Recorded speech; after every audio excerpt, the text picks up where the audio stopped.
Ken, what's the latest?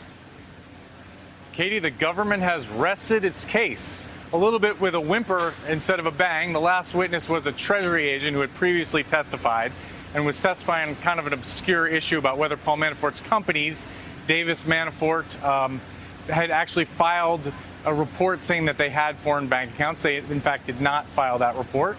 And now the prosecution and defense are going to argue about a motion whether the judge should dismiss any of these counts, essentially saying they shouldn't even go to a jury because you haven't proved your case.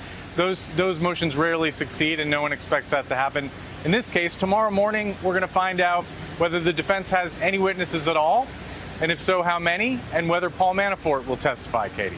And we heard from a banker today who made a loan to Manafort. We talked about this a little bit earlier. Fill us in on that and how it ties into the Trump transition, potentially. Yeah, this is really interesting testimony for the implications beyond the scope of this trial, because what it shows, what it alleges, was that Paul Manafort was committing bank fraud even as he was chairman of the Trump campaign. He was, according to this testimony today from a man named James Brennan, who was a vice president at Federal Savings Bank of Chicago, Paul Manafort lied on his loan application, said there were no loans against property that he was listing as collateral when, in fact, there were loans, misstated his income.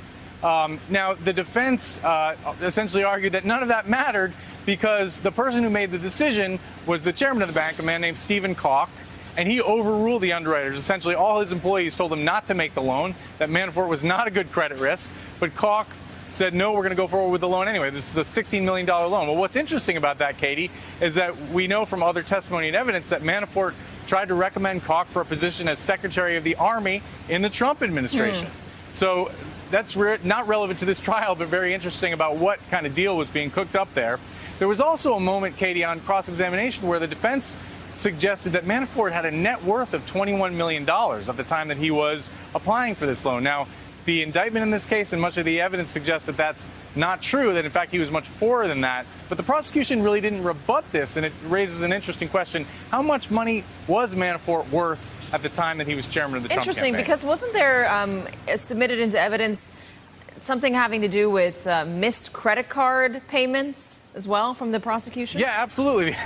There was a $200-something thousand American Express bill that was lapsed and unpaid for 90 days, and that was to purchase New York Yankees season tickets. Now, it was paid later, and at this time, the defense suggested Manafort had a bank account with $8 million in it. Those things don't seem to square, and we're going to have to wait and see how that all shakes out in the end, Katie. Seems like the kind of thing you don't miss. I could be wrong, though. Who knows? Yeah. Hello, YouTubers. If you're watching this, it means you've checked out our channel, so thank you. Now do me a favor, subscribe by clicking on that button down there.